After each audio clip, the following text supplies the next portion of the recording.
कि टिहरी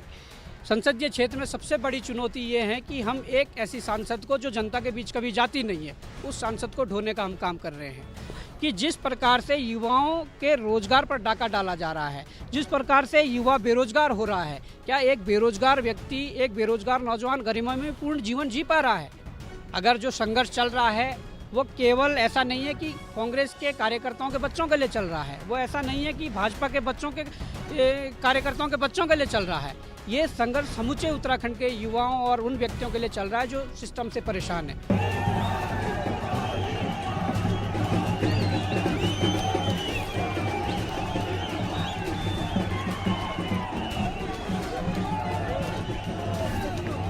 हम इसमें बार बार ये नारा दे चुके हैं कि एक वोट एक रोजगार,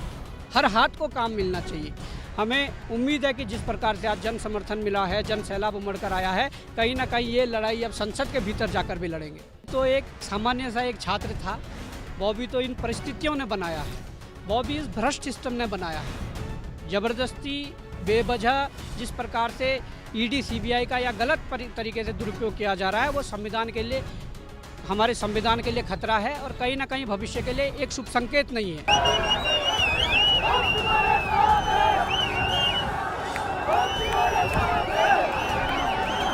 टिहरी लोकसभा से आज निर्दलीय प्रत्याशी बॉबी पवार ने नामांकन भर दिया है और उत्तराखंड क्रांति दल भी इनको सपोर्ट कर रहा है और काफ़ी आज भीड़ जमा हुई, दूर दराज से लोग आए थे। बातचीत करते हैं किस तरीके की आगे रणनीति रहेगी। बॉबी, सबसे पहले तो आपको बहुत बहुत शुभकामनाएं, आज आपने नामांकन भर दिया है। सबसे पहले आपके लुक पे जाना चाहेंगे, आपने जो परिधान बदला है, जिस लुक में आप नज़र आ रहे हैं, इसके पीछे क्या राज है? इसके पीछे ये राज है कि आज हमने एक केंद्रीय कार्यालय का उद्घाटन भी किया, जो हमारा केंद्रीय कार्यालय है। वहाँ पर सुबह से ही पूजा हो रही थी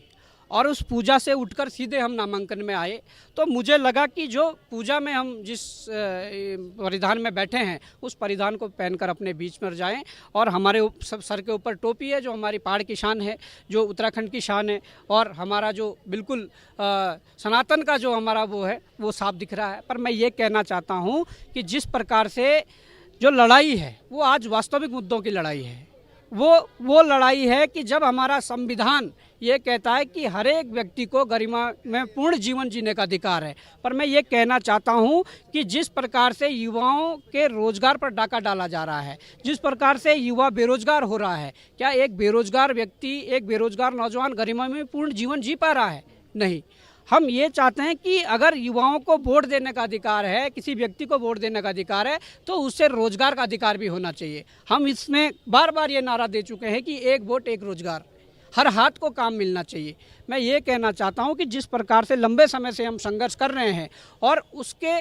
कई परिणाम निकल चुके हैं, उसमें हमारे संघर्ष की बदौलत से नकल रोधी कानून का आना हो, इसके अलावा जो परीक्षा माफिया हैं, वो 100 परीक्षा माफिया लगभग जेलों के अंदर गए हों, या इस प्रकार से जो और लड़ाइयाँ जल जंगल ज़मीन को लेकर लड़ी गई है, अपने संसाधनों को लेने के लिए लड़ी गई है, या इस उत्तराखंड को बचाने के लिए लड़ी गई है, उन लड़ाइयों में कहीं ना कहीं हम लोगों ने मजबूती से काम किया है और आगे जाकर जो लड़ाइयाँ सड़कों पर लड़कर हम एक सीमित दायरे में लड़ रहे थे, हमें उम्मीद है कि जिस प्रकार से आज जन समर्थन मिला है, जन सैलाब उमड़ कर आया है, कहीं ना कहीं ये लड़ाई अब संसद के भीतर जाकर भी लड़ेंगे।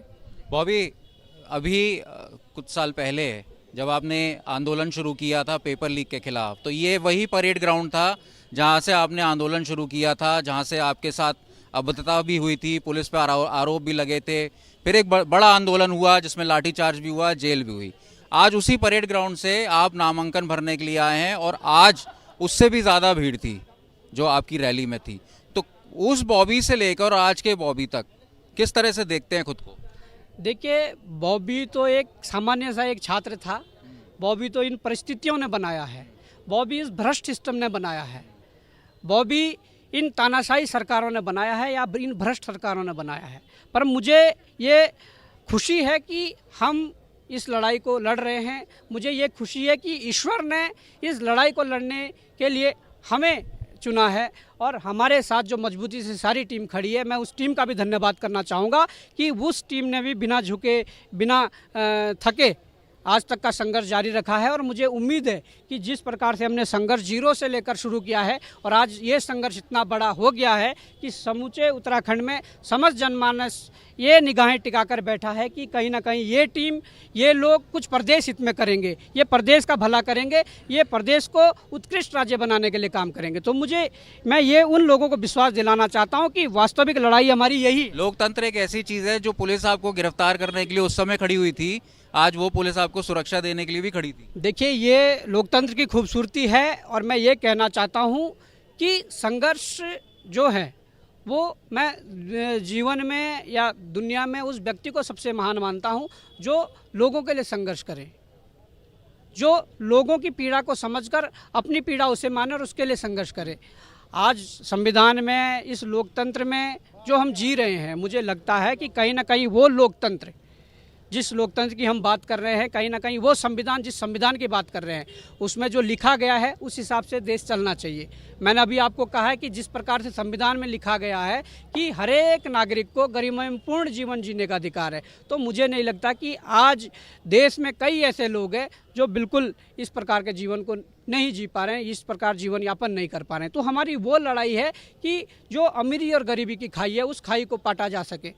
जो आज बेरोजगार नौजवान जो रिश्तेदारों और परिवार वालों की तरफ से जो गलत निगाहों से देखा जा रहा है, जो गलत नज़रिया उसके प्रति है, उस नज़रिए को बदलने की हमारी कोशिश है। और हमारी ये पूरी कोशिश है कि जिस प्रकार से सारी लड़ाइयाँ लड़ रहे हैं,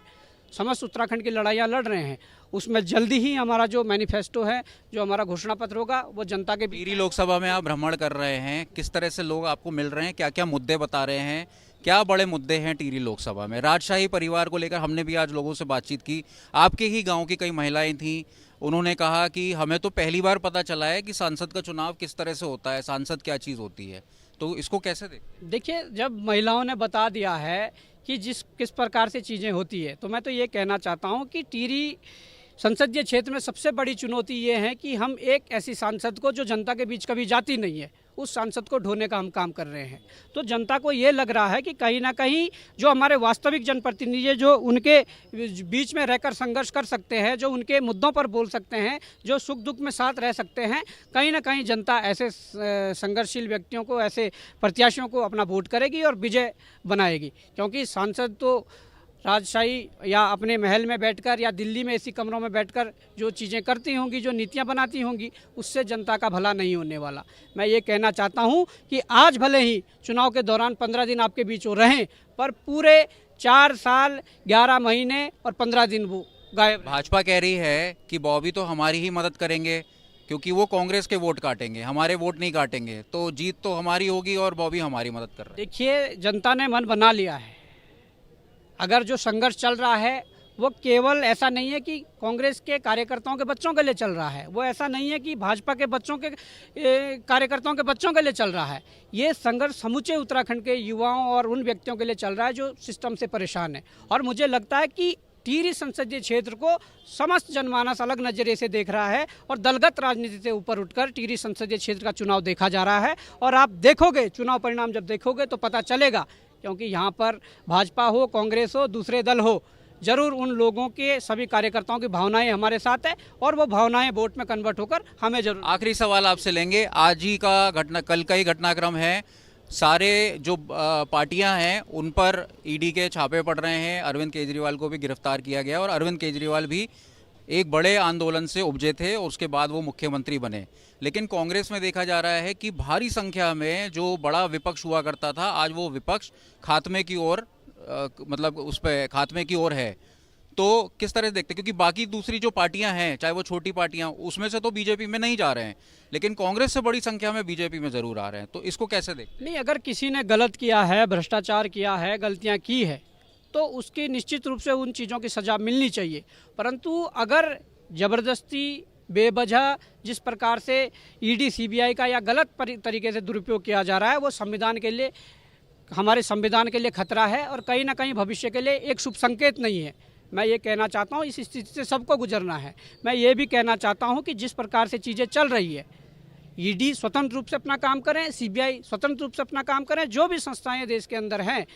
वो स्वतंत्र रूप से अपना काम करें। पर अगर कोई संस्था किसी राजनीति में उससे प्रेरित होकर या किसी सरकार के दबाव में काम कर रही है तो उसका मैं पुरजोर विरोध भी करता हूं और ये बड़ा दुर्भाग्यपूर्ण है। बहुत बहुत धन्यवाद। हमारे साथ बॉबी पवार, जो कि पेपर लीक के आंदोलन से एक